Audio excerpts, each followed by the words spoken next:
everybody.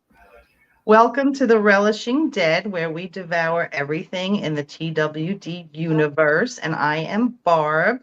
And I'm Carol. And tonight we have to say we are going to miss Aliza and Dawn since they had previous commitments. So they won't be joining us tonight. Yeah. But we are talking about the episode, the season finale of Daryl Dixon Coming Home, episode 6.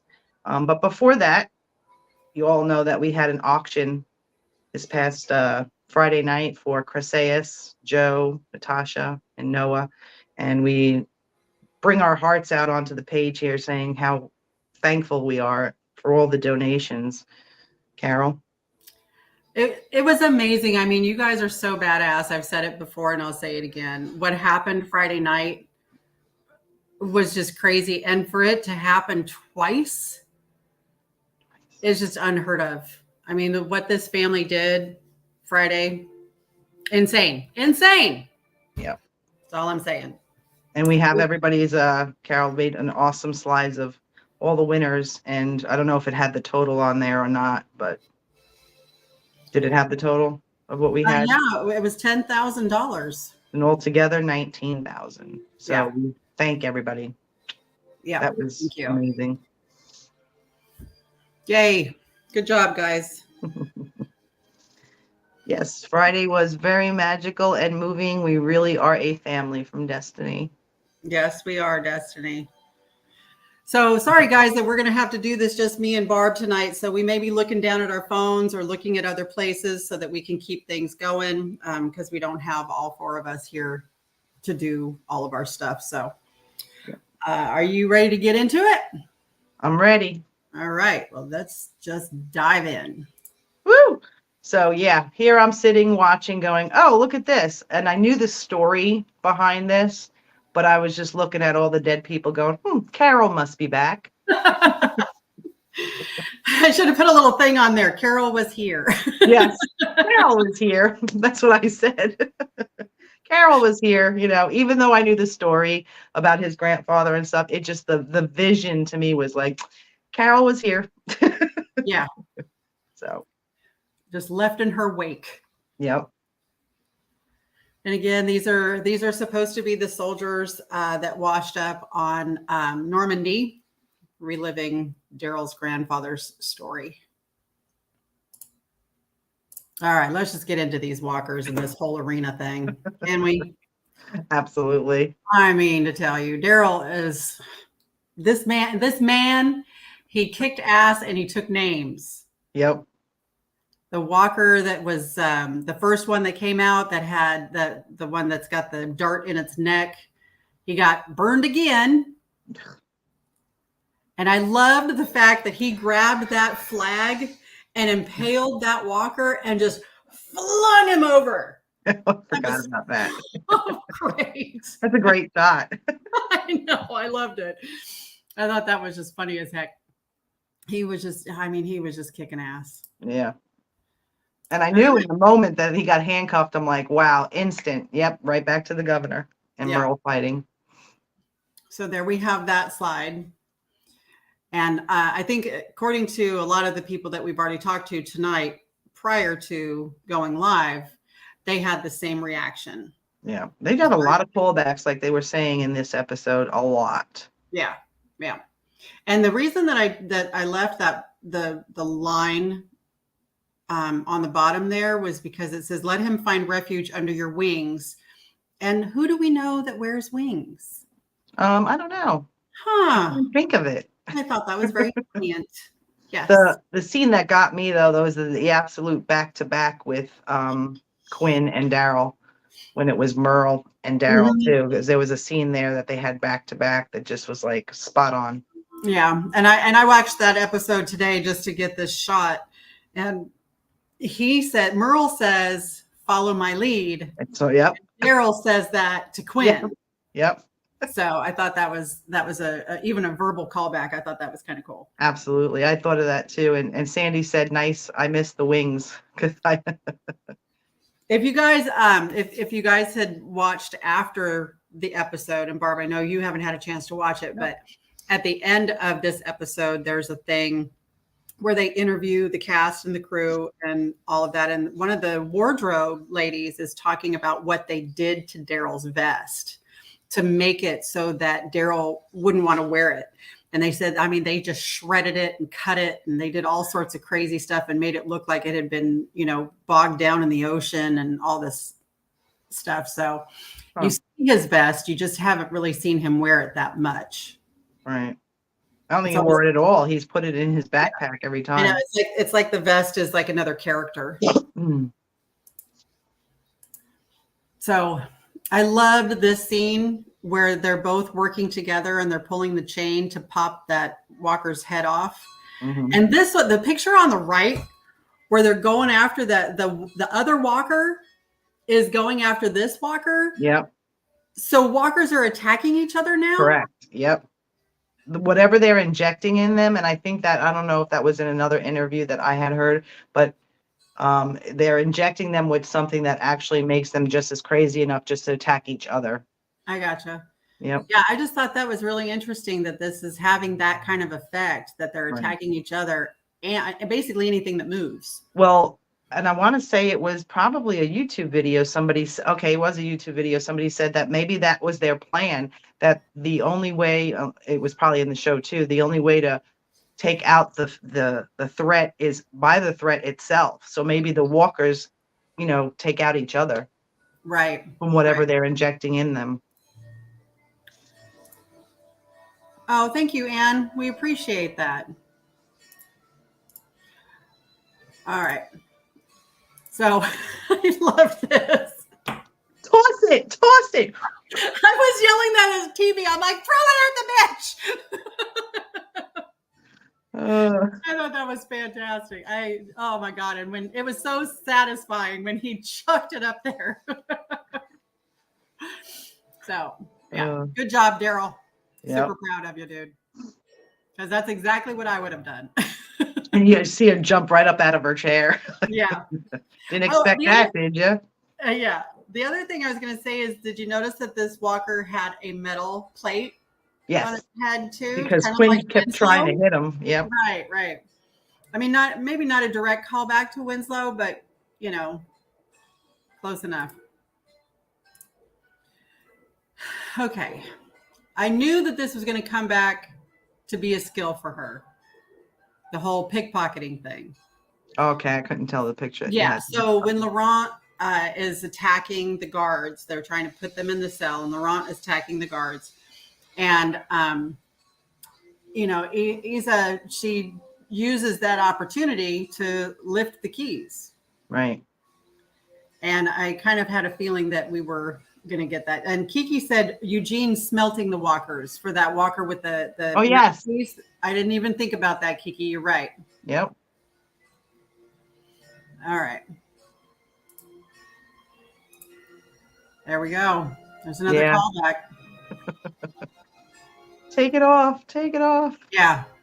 And again, a lot of people that I've talked to today, they've all had that callback as well. It reminded them of Merle's hand. Right. So that was, and I wonder if Daryl was thinking of that too.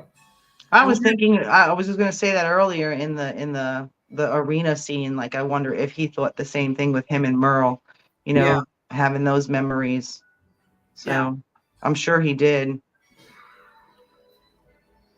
Well, I guess they do it because of that too, because of the callback. So he's obviously expecting it. Yeah. Oh, there's Carol's knife. Yeah. Again. It's in this episode so many times. Yeah. Not that it's her knife, but. I think it has been a Easter egg leading up to her showing up throughout the whole first part of the season. There was a point where I heard it drop, and they just went to the floor and just showed that knife, nothing else around it or anything. And then he picked it up and gave it to Izzy. Yeah. But I'm like, I don't think they've ever done stuff like that before. Sorry, I was reading a comment. I know, I was too. Destiny, don't write books. We don't need quiet time. Feels Book like the whole warning. time he's been in France, he reminisces on the past and everyone back home. Yep, I would agree. Okay, so I had a question about this. Okay. So the car, they're having an issue with the car. And of course, first off, when Sylvie asks Daryl, have you ever been in love? Daryl doesn't answer, Right. which I thought was interesting. You know what my thought on that was? What's that? I'm thinking maybe he did have a love before any of all this started, like a high school sweetheart or something. Ah, Okay. okay. And just let me know if you think what this scene reminds you of as well. But go ahead. So my question was, and of course, this is we're 11 years into the apocalypse, Yeah. and there are no other vehicles on the road. Why did Daryl have to look for a place to park? He could have just stopped right there in the main road, dude. He didn't have to find a place to park. I don't know. I don't know why, but it struck me weird. Okay, that is weird. Yeah. I was the really, I mean, I know it's not a big callback, but the Denise and him driving in the car and he couldn't drive the stick shift. That's what Sandy just said. She said the car reminds me of the Denise episode. Sorry. Said at the same time. Yeah, Sandy said, Carol, I thought the same thing. Why not just stop? Yeah, it didn't make any sense to me that he had to find a parking place. Right. I think he needed to feel hidden from anything possibly following them. That would probably make sense. Good point, Destiny. Yeah. Yes, Sandy, great minds. And I got this shot. Okay, so there's been a couple of times like somebody's been talking to somebody and they don't answer, and so you automatically know that something is going on. It's like when Carol was talking to Ezekiel at the Commonwealth. Yes. And she's in the bakery and she's asking him if he wants like some sort of pastry or whatever, and he doesn't answer. And then all of a sudden he's gone. Right. And this was kind of that same type of feel. Okay. So, and also because it looked like Daryl was winking, and I wanted Destiny and Regina to feel like he was winking at them. And just so the group knows, I'm not on board with this. So he needs to go back home to Connie. Just so I won't say it too many times. Somebody said hey to J-Bone, but I don't see J-Bone on the comments. So I'm hoping that that he will comment. Mm-hmm. Oh, there he is. Okay, now I see him. I don't. All right. All right, and this is the other part that I didn't understand. I didn't get why Cadrone didn't kill them. Well, I was confused at first until I started talking to people like you and Dawn and everybody. Dawn was saying that there was a part in the episode, which I didn't remember, that he had taken an oath when they got their tattoos not to kill children. Right. So once Laurent said, God loves you, something struck in him. And I said, but why would he kill his own men? And she made a point that it's really not his men, that the lady, I forgot her name, Janae, grouped him with these guys. So it wasn't really his men.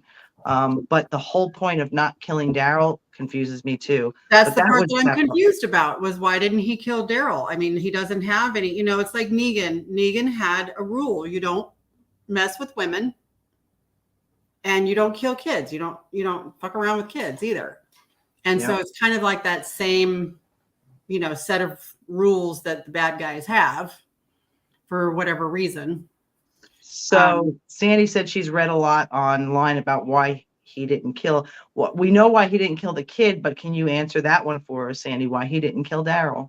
Yeah, we get that he couldn't kill Laurent. Pamela said he didn't kill Daryl because the kid needs him. Okay, more will reveal in season 2.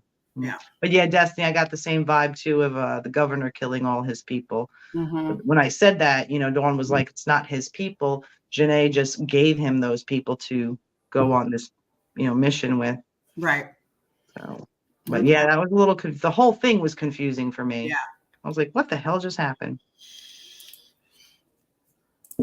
So I don't know if you guys got this, but this was kind of what it reminded me of when they were torching the truck, because Cadrone said to torch it because it could be easily traced. Mm-hmm.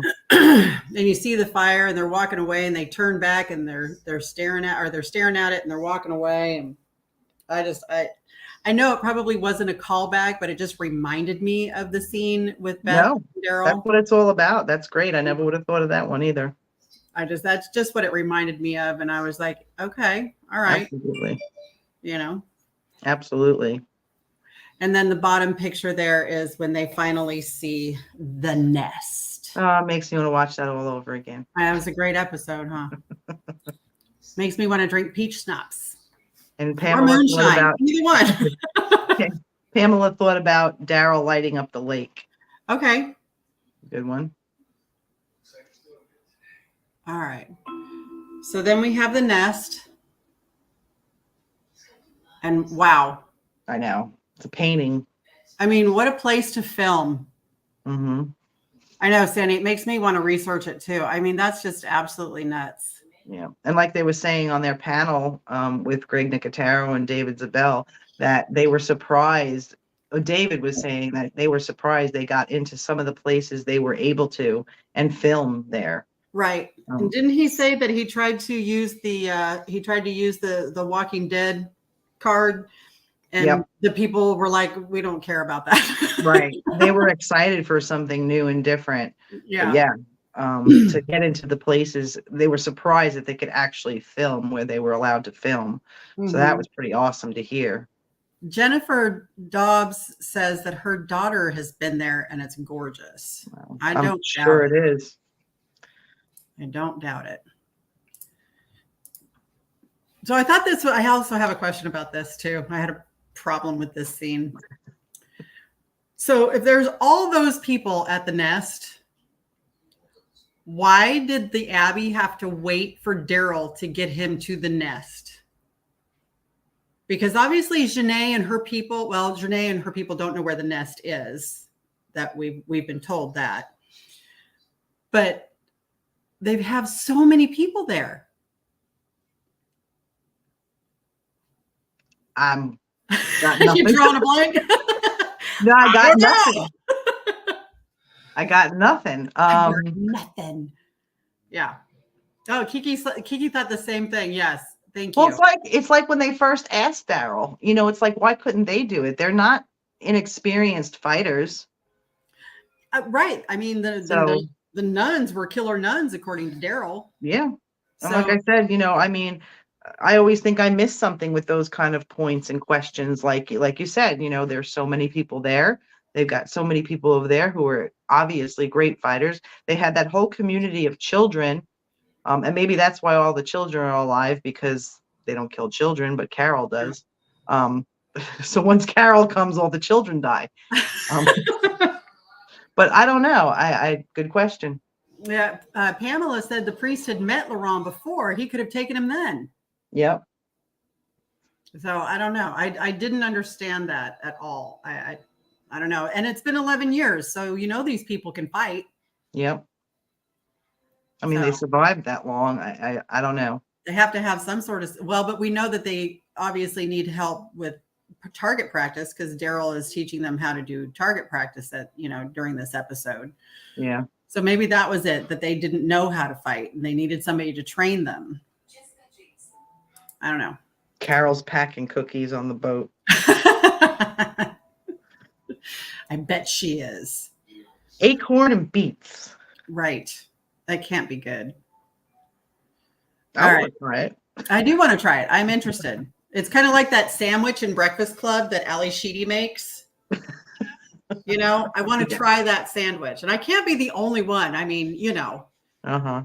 I don't know. That's another beautiful shot. So there's that tapestry you were talking about, Barb. Yeah, I know how Carol likes her artwork on the back walls and stuff. So she had me looking, even though I do look at the background, I just don't pay attention to the artwork. but that didn't look like artwork to me. It looked like some kind of like a Commonwealth sign. Not that it was a Commonwealth sign, but that's what it looked like to me instead of just the painting, like it represents something, and I couldn't tell. So you couldn't zoom into it. I couldn't zoom in to get a good shot of it. Samara says, yes, Samara, acorns are tasty, and dandelions do make good jelly. I've had her dandelion jelly. It's pretty good. Yeah. So I thought this was cute that Daryl slept. I'm guessing that was Daryl's pallet next to her on the floor. Uh-huh. I'm guessing. See? Look at that look. Tell me that man doesn't have some sort of something going on in his brain. Yeah, I know he has something going on, but he doesn't need to have something going on. He's got Connie at home. He's got too many. I'm telling you, for this episode, he's got more showers and more romantic looks than he has for 12 years. Daryl boy is finally getting some action.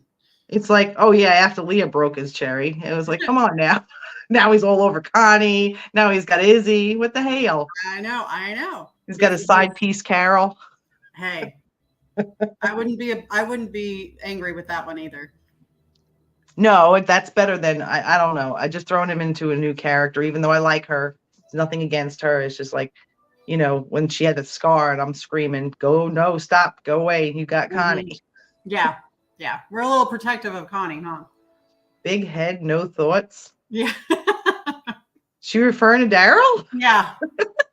Yeah, he's big bald head. Oh, okay. Gotcha. So this was cute with the priest talking to Daryl. Mm-hmm. No slurping soup at this dinner. No, he did not. He behaved rather well. And he even toasts Izzy from across the table. Of course he did. Oh, cute. Oh, how sweet. No. Laurent and Daryl in the top corner there playing and joking around with each other and bonding, which makes me a little nervous because that just means that he's getting closer and closer to Laurent. And you don't know that I like that. I want him home. Well, when you said that just now, that he's getting closer and closer to Laurent, I think he was already at that point when he had that dream, when he fell through the thing and he was knocked out for a while. Yeah. I think that his strong connection came from that dream. Yeah. So that's just my thought. Now we get to the bow chicka wow wow. Let me do the Daryl arm. Samara says, when people bond, people perish. Bye-bye, Izzy. No. Yeah. Bye-bye. Does anyone else get Daryl death vibes? Destiny's just wishful thinking. No, I got no Daryl vibes with anybody but Connie. That's right. So Izzy is just sitting there all nonchalant and innocent at her little chair, and she's got her little wash basin and the sponge, and miraculously Daryl shows up and she goes, oh, I can't reach my back. And you notice he's got more smiles in this I know, he's actually episode. smiling. Yes. And more expression. And that's because he's looking at her half naked. A quarter naked. She's trying to seduce my boo. She needs to stop. What did I say earlier when you and I were talking? I'm like, you can't like her. She got crooked teeth. Right. And I'm like, hey, I got crooked teeth too. Oh, see, Kiki wants him home too. Thank you, Kiki. I do want him home. So come on. She really can't reach her back. Whatever, Sandy. Watch. Yeah. She wasn't shot in the left shoulder, or she wasn't stabbed in the left shoulder. Yes. I mean, she's showing her shoulders. Oh my goodness. I have to say though, those suspenders are growing on me. The Daryl suspenders? Yes. See, every time I see the suspenders, it reminds me of Herschel, and I'm not mad at it. you Okay. know? So I'm okay with that. I like the suspenders. So this guy, I don't know. What do we think? Good guy, bad guy? Oh yeah, I think he's a good one. Good guy. I mean, how can you be a bad guy when you wear a purple suit like that? Right. Plus, he's from New Jersey. Come on now. He's from New Jersey. That's right. Hoboken, New Jersey. Hoboken. Jennifer likes this guy. Yeah. And it's weird because I know this is going to be short-lived, but it was very short-lived thought of like, oh my God, Glenn, but no. Yeah. He gave me the vibes of Glenn.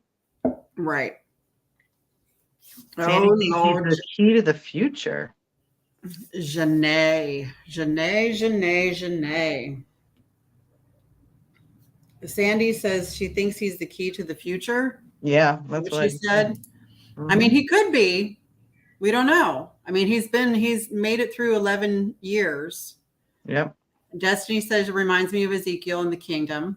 That's quite possible. Yep. All right. Janae. I really don't like this chick. Now, Dawn said he is the scariest one yet. Janae? Yeah. She's a tyrant. Yeah. Dawn's opinion was very strong on how she wanted to express that out of all the villains, she was the scariest. She does a great job, and she would love to know her backstory, even though we only got a little taste of that when she was talking to Quinn about working at an art gallery as a security guard. Yeah. So, but yeah, Dawn said she is the worst one yet. Like an excellent villain, basically, but the scariest one yet. Yeah, because she is a tyrant. She is a true tyrant. I just think that I think Destiny, you're right. I think she is going to be one of those. She's going to be the character that Carol is going to take down. Yeah. For sure. But I have to agree with Dawn though, that her facial expressions, like I wasn't afraid of anybody else. Because even Alpha with the baby, you know, her facial expressions, but with this one and the baby, I thought that baby was gone. Yeah. So that I've never been threatened by one of our villains before, but yeah. Mm-hmm. Yeah, I did too. I thought she was going to do something to the baby. Alpha didn't do anything to the baby. She just told the mom to put the baby down. Yeah. You know, but I thought Janae was actually going to do something with her own hands to that baby. So did I. Yeah, I would agree. And I don't think I've ever been threatened by any of our villains before. Like, our group's got this, you know? Yeah. Yeah, I am worried about her. I think we may lose some. Once we get invested in some of these characters, I think we're going to lose some of them to her before it's all over. Yeah, she does play a great villain. That was what Dawn was saying. She plays a great villain. Jennifer said it too. Oh, did she? Okay. Yeah.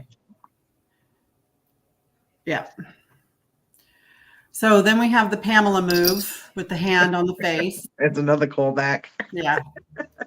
Love these strong, tyrannical women who feel the need to put their hands on men in a seductive way, knowing that they're just going to lure them into their web like a spider. Yep, exactly. We all know how much I love spiders. There's the vest. There's the character, the vest itself. And he keeps looking at it. You know, he keeps. I'm wondering if he's like, oh, I'm just, this is who he was. Yeah, I don't know. Yeah, I thought so too, Kiki. Yeah, I thought she was going to kill Cadrone for sure. Now, this scene bothered me, and I don't know if it bothered anybody else. And I feel like that I've been saying that all night, but I really did enjoy this episode, I promise. Oh, I did too. But this scene bothered me because she knew all along that his goal was to get home. And then she spends 5 minutes here in this scene trying to convince him that she thought that he would change his mind. Come on. When somebody tells you who they are and what they want, you don't have any right to question that. Right. So it just bothered me that she tried to make him feel guilty for leaving. And it was like, you Yeah, know, Sandy. I agree with Sandy. It was definitely an awkward conversation it for sure. was. Yeah. Like, yeah. Yes, Pam. She tried to guilty him about his father abandoning him, and she used that against him about him abandoning LaRon. Bitch, hitting my kid. You know how many people he's abandoning back home right now that he needs to get back home too? I mean, he literally has nieces and nephews that need him to come back. I wanted her to stop talking and Yeah, I know. yeah. It was a rough conversation all around. Yeah, this is why I'm trying to like her, but this is the kind of shit that I'm just like, I can't. If it wasn't The Walking Dead prior, then maybe I would have liked her. Yeah. It's not like I hate the woman. It's just that it doesn't fit. Right. It bothered me. I can't stand manipulation, and that was what it was, pure and simple. Exactly. How dare she? Yeah. Yeah. Mm-hmm. Sandy's like, I'm talking to the computer answering you, all agreeing, right? we can hear you, Sandy. This is yeah, similar to Leah asking him to choose. Yes. Oh my God, yes. Thank you. Absolutely. Yes. Yes. Bitches.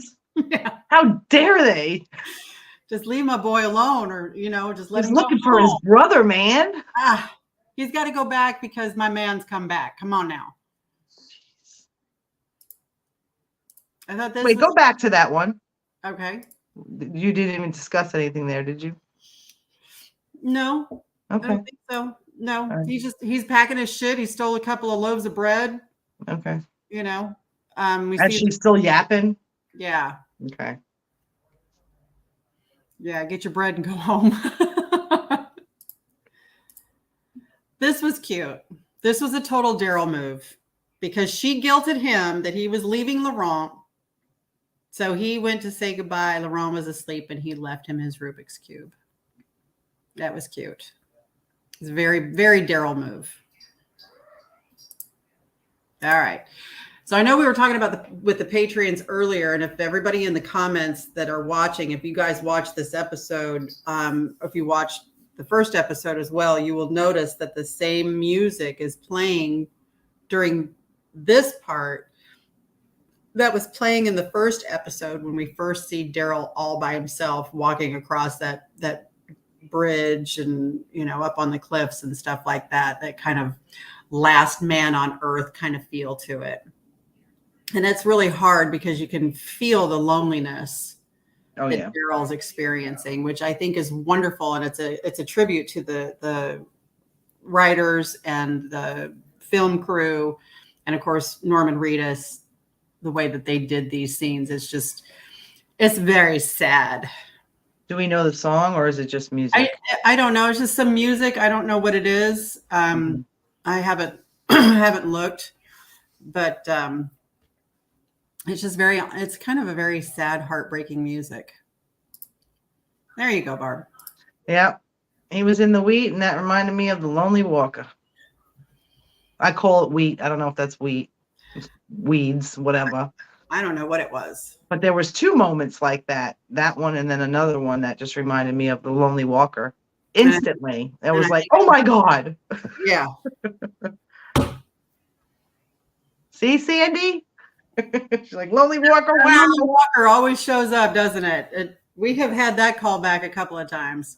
And like, who was it in the chat beforehand was saying, like, since it's the last episode, it was, well, not that was the first episode, but that was pretty cool how early on that Lonely Walker came in. But like I said, there were two moments like that. As soon as he went through that wheat field, he went through another one, but it wasn't like that. But it was more open like the Lonely Walker. But that's the one that just blew me away. Yeah. I know, Samara, something about a Lonely Walker is really upsetting. It's very sad. He's like, he doesn't have any friends. Yeah, like Dawn said, she wants to know his backstory. I think the Lonely Walker, I think Dawn is onto something. I think the Lonely Walker's backstory and Tales of the Walking Dead would be phenomenal. It'd be cool to have some of the main ones, even like the Well Walker. Yeah. Like what were their backstories Mm-hmm. prior to them, their fate, that's interesting. Yeah. There it is, Barb. There's that picture you were talking about. That other field that he's walking through, the Yep. one on the left Mm-hmm. with the shorter grass.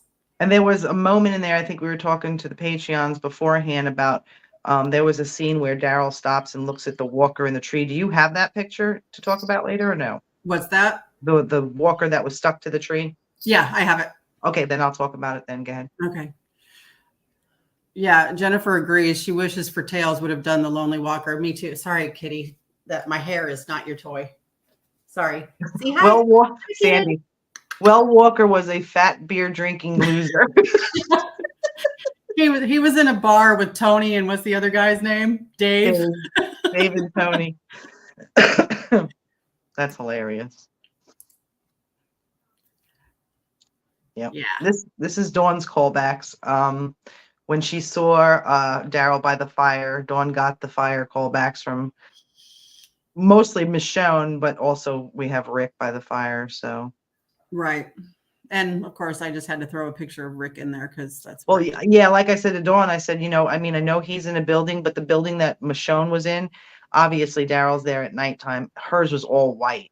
Yeah. But yeah, I never seen that one with the callback there. That was pretty cool. So good on Dawn. There's the tree walker. Yeah, that reminded me, like I was telling you earlier, about when he saw the walker in The Walking Dead, and he saw the bird taking the worm and then feeding its babies, and he was just like left it alone. Yeah. So. I love this walker. That is pretty cool. It's one of my favorites for sure. Actually, that screenshot you got there looks like a freaking painting too. I know, it's cool.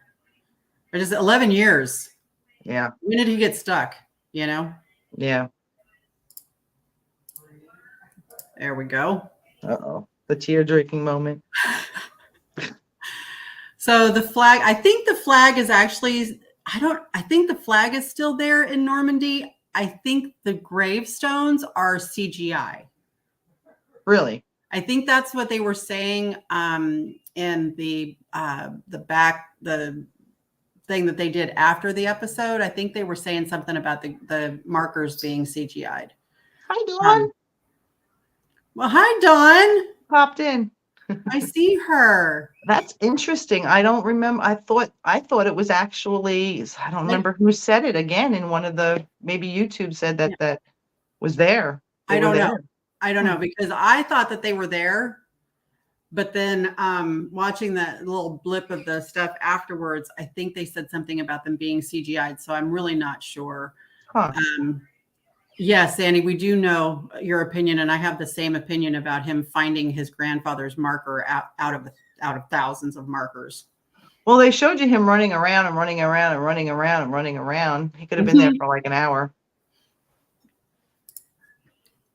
Oh, Grandpa Bill. I know. There he is. And what's funny is, when it first started, again, like the same thing with the first scene, I knew the story, but it just reminded me, okay, Carol was here. When he was running around looking, I'm going, oh my God, is he looking for Rick's name? I mean, that's what went through my mind, even though I knew. It's just like, is he looking for Rick's name? Oh yeah, his grandfather. I would have cried. Destiny thought the same thing. I'm not just the only one. Okay. I would have shut the show down. I'd have not watched it ever again. I mean, we know he's alive, but maybe he was looking for his name, like he's looking for the dead bodies. I'm like, is he looking for Rick's name? Oh yeah, the grandfather. Yeah. All right. So this next slide I put together for Destiny, I think. There it is. There's Daryl Dixon crying. There he is, Destiny. There's your boo. He's boo-hooing. You're boo-boo-hooing. Say that 5 times fast. I just love it when Norman cries. Because he goes either from really ugly crying like he did with Merle to his subtle crying like this. Yeah. Like when he did with Rick on the bridge. Yeah. So that bottom left picture. Uh-huh. You want to know exactly where that look is from? In the cellar with Maggie. Oh, yes. That is exactly the same look. Look at that, isn't it? When he's like, it was my fault. Yeah. All right. Anyway, He's like, no, it's not. Wow, that is the exact same That look. is the same look where he's biting his lip. Yep. Yeah. Wow, that's pretty creepy. love you too. So we see the boat out in the water. Daryl looks and he sees the boat. And he's kind of got that hopeful look in his eye again. And then all of a sudden, you know it can't be easy. Nothing can ever be easy. No, why should it be? They're sleeping. They're dormant. I thought they were supposed to be more advanced, but they're still dormant and in the grass. And then lo and behold, Yeah. we get some walkers. Yeah, Carol's on the boat. We know that. Yeah, Samara. She better be on the boat. Right? And Daryl starts killing walkers so I that don't he can. like that weapon. What do you think about that weapon? I don't think it's as accurate as like a sword or a machete. Yeah. It's But like I mean, anything in Daryl's hands. well, yeah, an icicle. He used an icicle. Yeah, you know. But it's like the slingshot. Like, really? Or I don't know. Yeah. It just looks like it would defeat you sometimes. Sometimes. But I think that he would get really tired very quickly because he's constantly having to swing it and whack, you know. Right. He's got to get that momentum to be able to do it. Destiny. I wish I was in Daryl's hands. He'd play you like an instrument, Destiny. But you're right. Any instrument you give him, absolutely. But there are some tools in this Walking Dead that I just don't get. Right. Yeah. It's like when Rosita went out when she lost Sadiq and she had like the knuckle thing on it with her blades were like this big. I'm like, how are you going to get into their brain with that? I don't know. Some of the weapons just drive me crazy.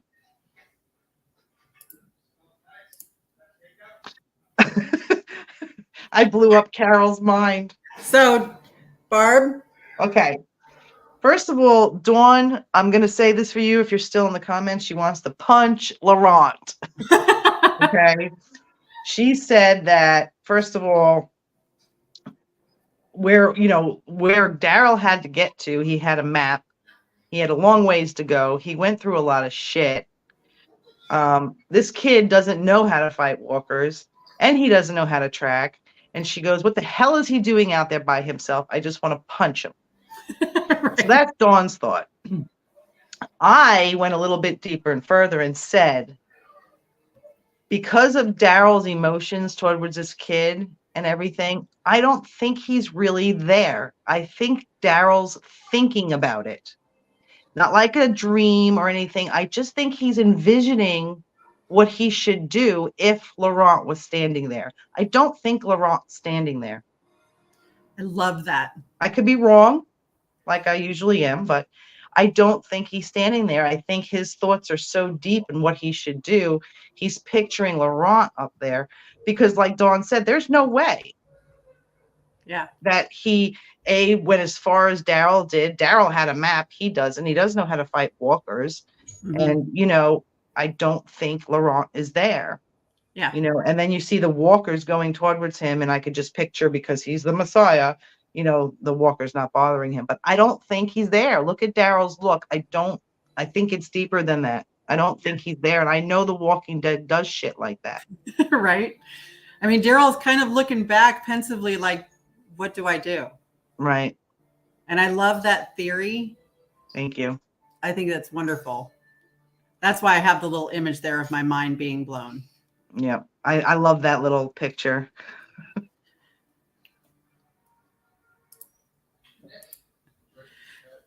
And there he is all by himself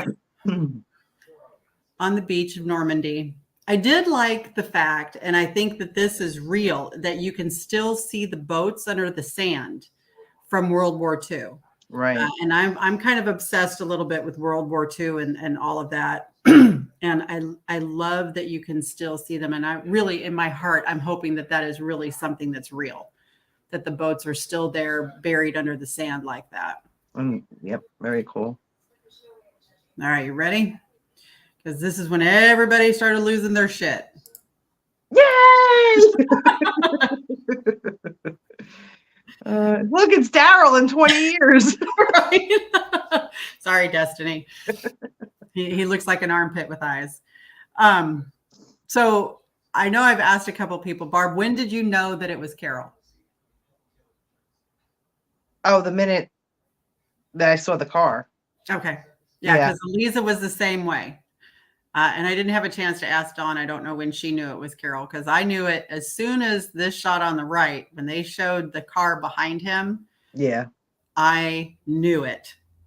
And I was screaming at the TV. I was excited. I was bouncing up and down. I just knew that it was going to be her. And I mean, what else kind of car are you going to expect Carol to drive except for a Mustang? Hello. Exactly. You know.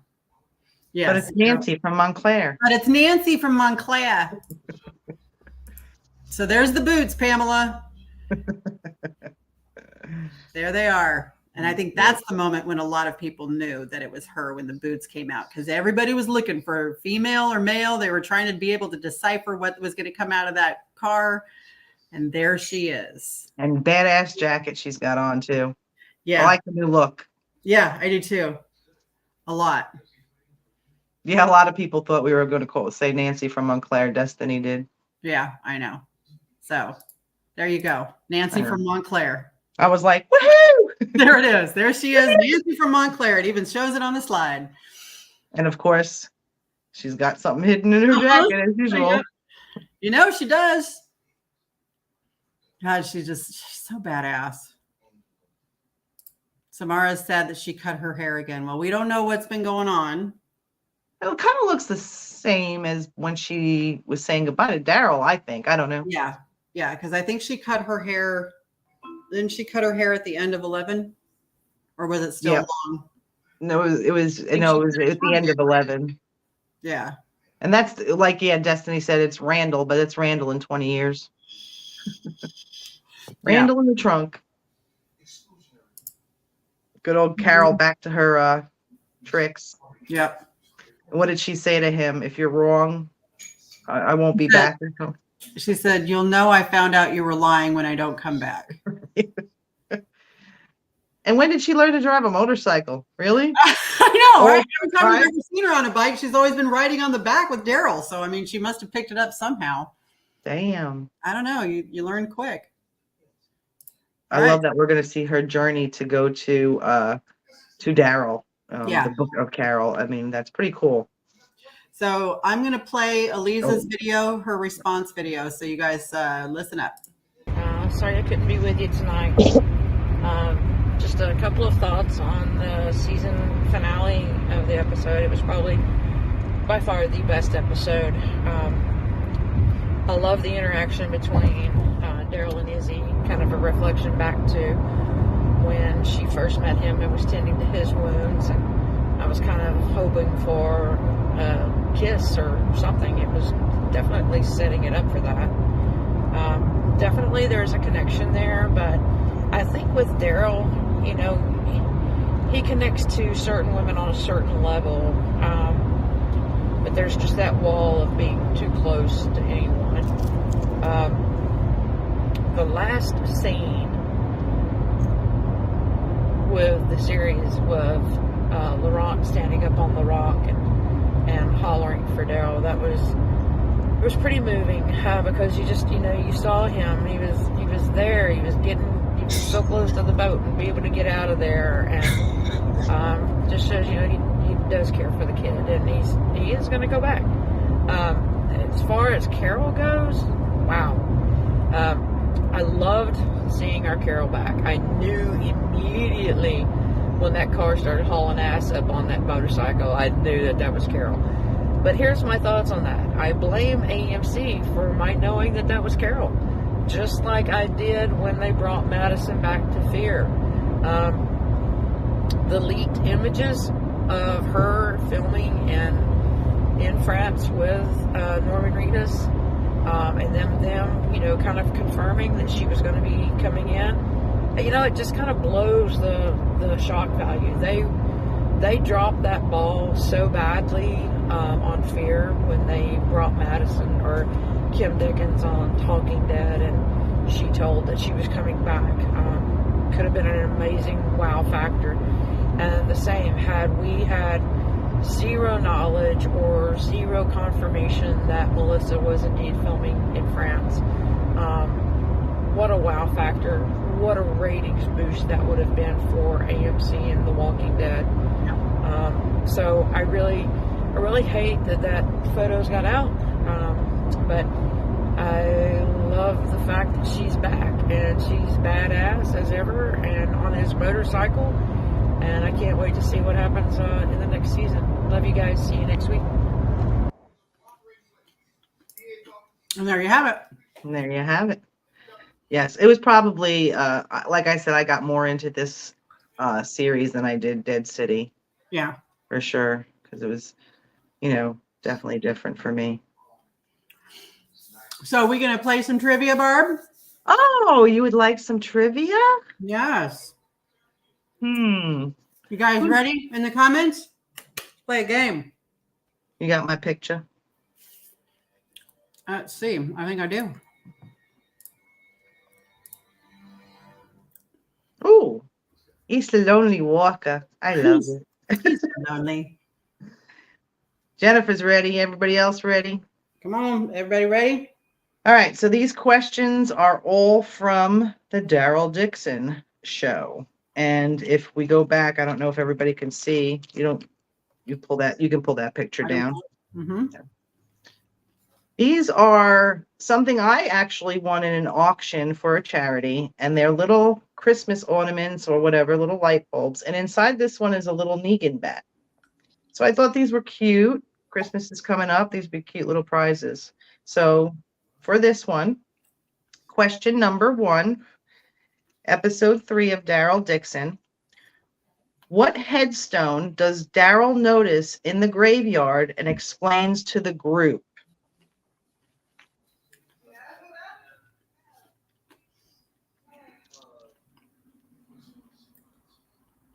What episode is it? Episode 3. They're Edward's got it. Edward got it. Good job, Edward. That was Jim Morrison. All right. I like these little things. Like I said, I won these at a little charity auction, and I'm giving back. So, question number 2 is we got this one, another little Christmas ornament, and inside this one is an actual piece of the windmill, a little tiny piece in there, and also in it, which you probably can't see, is a piece of the wall. And I want to say Cindy made these, if I'm not mistaken. But yeah, a little piece of the windmill and a little piece of the wall from Alexandria. Question number 2. When the scientist was experimenting on the walkers in the lab and the walker's head exploded, how long did the scientist say it took for his head to explode?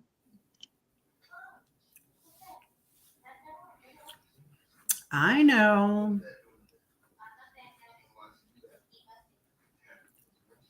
Anyone?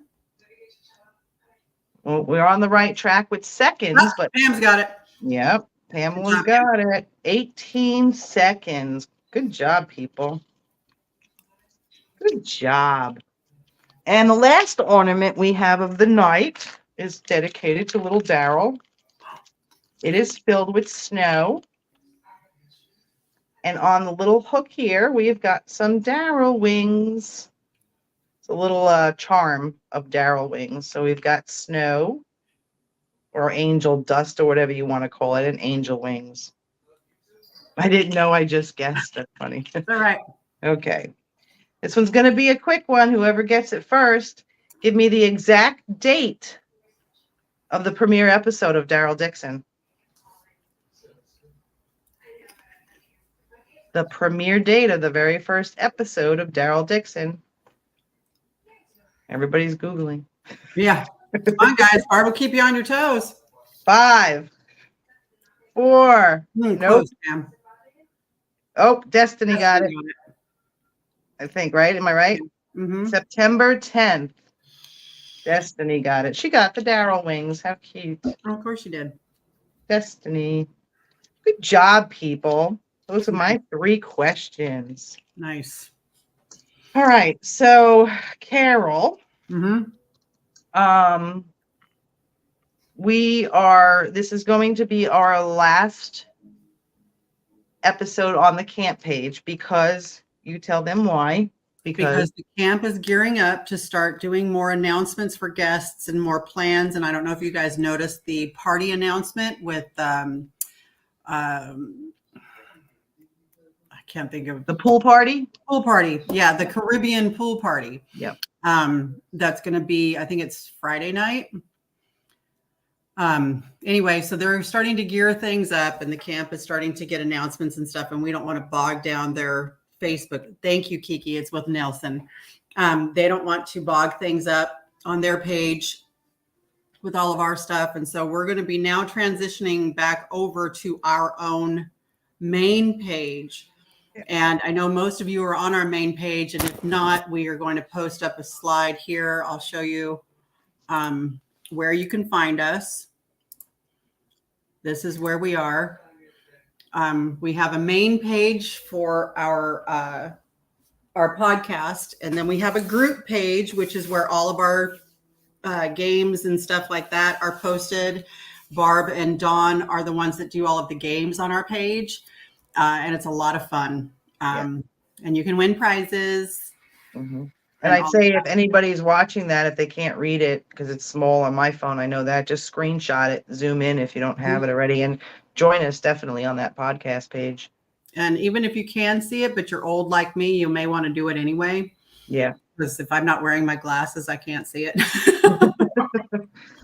Yeah, I would definitely screenshot that Mm-hmm. if you're not already on the podcast page. But yeah, we're going to stop after tonight. We're not going to stop the podcast, but we're going to stop on the camp page as of tonight. And we're probably going to resume, as I'm not mistaken, you said, for the Michonne and Rick series. I think it's on the Michonne and Rick's. I think that's when we're going to be coming back. Yes, Samara, my font on my phone is massive and I am blind. You are not lying. Yeah, because we got Fear coming up on the 22nd, and we'd love to talk about that. So, we're going to obviously still continue, but it just won't be on that page. Mm-hmm. Yep. We'll make enough announcements. Carol's good with her graphics and stuff and make enough announcements too. So right. And you can also find us on Spotify and Instagram and YouTube. Mm-hmm. Those pages are all listed on there as well. You want to tell them about Judy? Dawn knows a lot more, but Judy from the Feral House was October 23rd. She's going to be on. Okay. Yeah. Right. Yeah. Mm-hmm. Dawn knows a lot more about it. She's her contact. So, but the Feral House is going to be doing I guess it's a raffle for people to stay in the Feral House. Mm-hmm. So, and they're still working on it. So any donations to them would also be welcomed, but she'll be on the 23rd. And Kiki just asked, where do I go on Facebook for the podcast? Kiki, I will send you a message directly on Facebook with the link. And if anybody else can't read that and they want me to send them a link, just message me directly. It's Carol Jameson. And you'll be able to just find us, and I'll get you guys directed to the right place for sure. Yeah. And like I said, the screenshot for me would always work. I would just screenshot that and enlarge it. Mm-hmm. So that's what I would do if I couldn't read it. Okay. But like Carol said, all the contacts are on there. Mm-hmm. What? Why does somebody want to be a Patreon, Bart? Why do they want to be a Patreon? Because you get all kinds of cool stuff. Every month we do a drawing for the Patreons. They get a prize for supporting us. All the money that goes into it goes back to you guys, goes back to the donations. You get to spend some time with us before the show and discuss things. There's many, many, many reasons. So join us. What? Maria said, slide right into her box, baby. You know I will, Maria. This week we have me and Dawn and Destiny and Nissa, Oscar and Casey, and a bunch of us will be at Scarefest. And we've got, I don't know, some guy like Savini or something that you're, but we also got Greg Nicotero. Wow. We've got David Morrissey. We've got Chad Coleman and Emily Kinney, I think is going to be there. Uh-huh. Yep. So, and Richard Dreyfuss from That's pretty Jaws. cool. Yeah. So it's going to be pretty cool. And I was seeing one of the Osbournes. The son's going to be there too. That's pretty interesting. Jack Osborne is going to be there. Yeah. Yeah.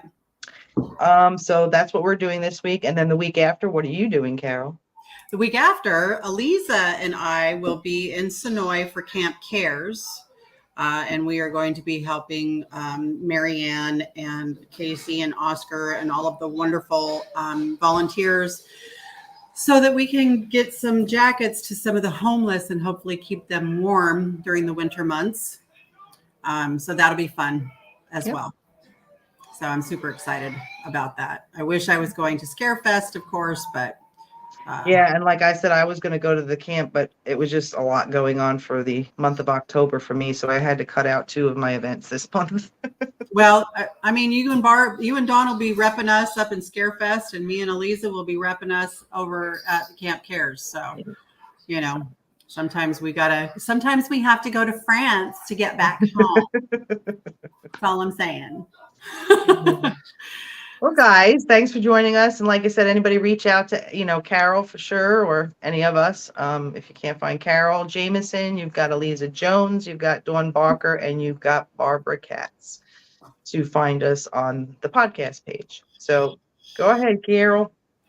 Well, we would like to thank our Patreons and financial supporters of our show. It's Destiny Larimore, Terry and Kay Perkins, Ben and Melissa Gilbert, Pamela Blythe, Marianne Craig, and Dustin Baker.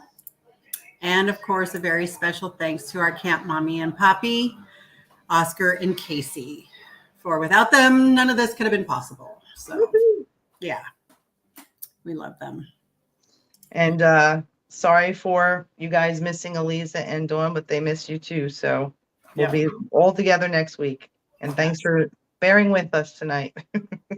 Thanks, guys. We love you. See you next week. Don't forget, go to our podcast page. All right. Bye. Bye.